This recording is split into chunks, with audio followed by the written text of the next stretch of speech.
Well,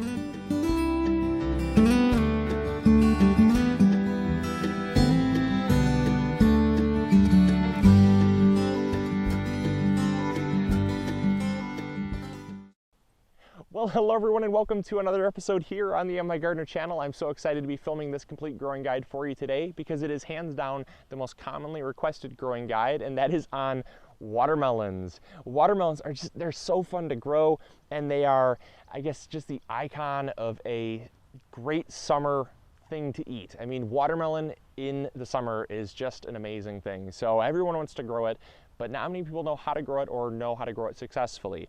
Watermelons are more difficult than you would imagine, and so I would definitely say if you're a beginning gardener, don't invest a whole lot of space in trying to grow watermelon. Grow some other stuff that we've talked about that is a little easier to grow.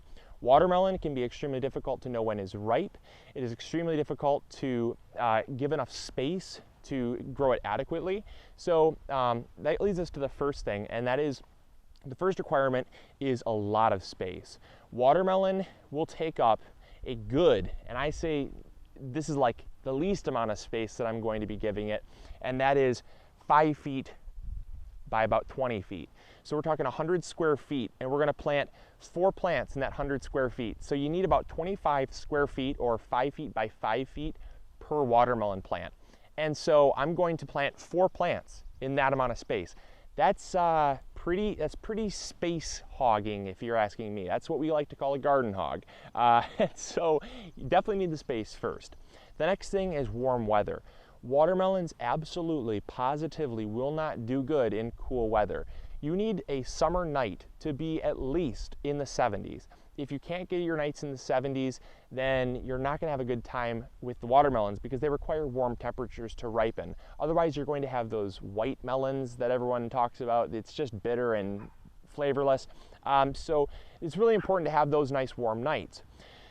A next rule is really good soil. Watermelon are not like pumpkins. Anywhere on a pumpkin, anywhere the leaf node touches the ground, it's going to send out roots. That's not the case for watermelon.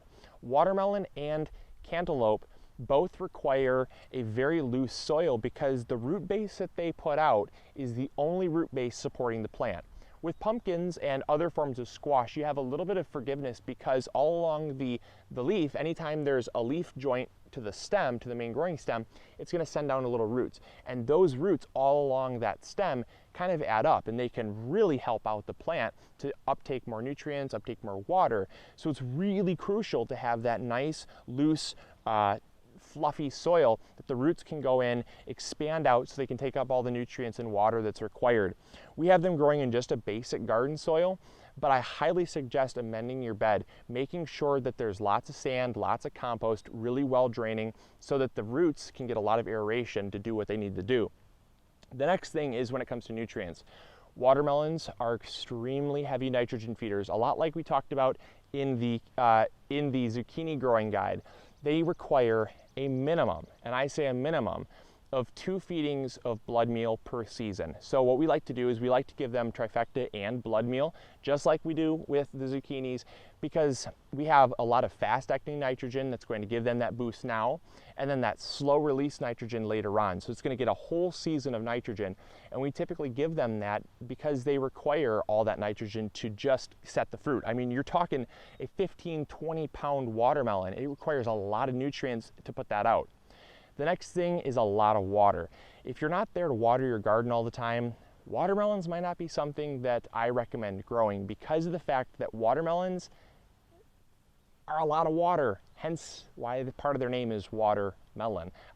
Watermelons are about 90% water, so when you have something that is that rich in water, you really need to be able to give them a lot of water. Otherwise, you're going to have very dry melons. Oftentimes, that nice, crisp melon that you bite into that just drips juice all down your face and you just have a big smile on your face, those have been grown with water on a very regular basis. Those are not allowed to dry out at all, because what you're going to find out is if they dry out, if the soil dries out, the melon itself will turn kind of spongy. And you know what I'm talking about, that very nasty melon you bite in and it's just kind of like biting into a dish sponge. that's not pleasant in the least, and it's also very flavorless. So it's extremely crucial to have water here. In this place that we're planting, it's kind of a low ground. We had a hard time growing stuff like beans that have dampening off issues, but with watermelons, they really like those wet, that nice, not really wet, but damp, I should say, damp soil. And it stays damp here a lot. And the very last thing that you're going to need to know is be prepared to fight powdery mildew. Because they like that damp environment to grow those huge watermelon, they are definitely prone to powdery mildew. So we do have a video on that. I'm going to post in the corner over there, basically a defense against powdery mildew, and there's really nothing that you can do.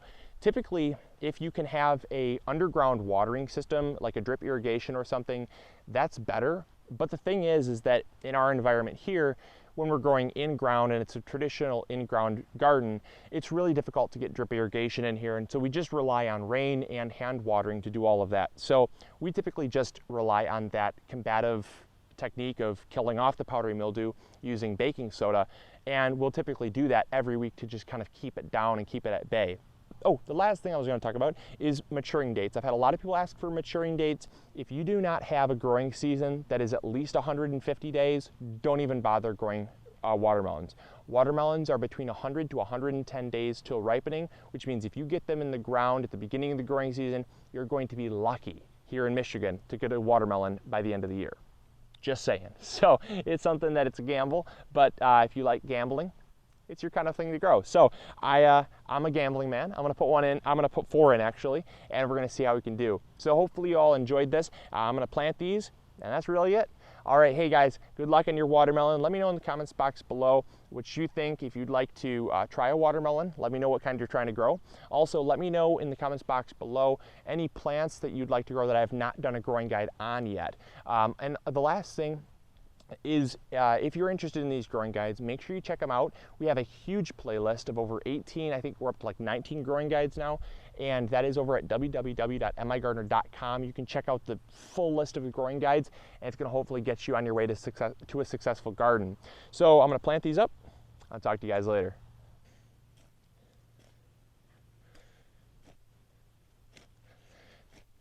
So the first thing I'm going to do is I'm just going to loosen the soil.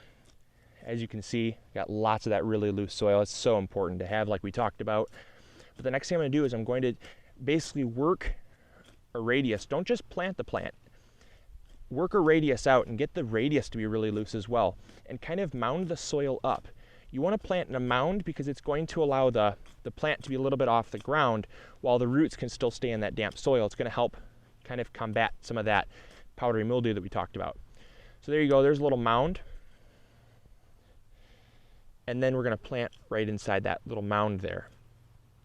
Now you can trellis your watermelon. If you have a smaller variety like a sugar baby watermelon, those are pretty reliable to trellis up.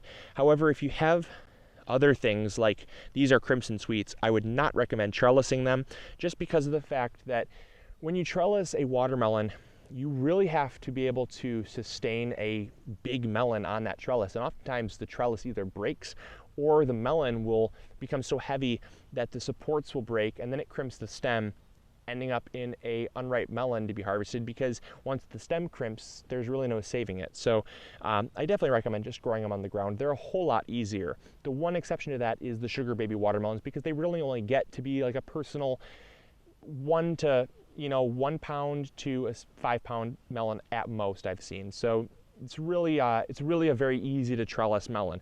Anything other than that though, just stick to the ground. All right, so hopefully that helped. Hopefully you learned something new. And this is Luke from the MIgardener channel, reminding you to grow big or go home. I'll talk to you guys later. See ya.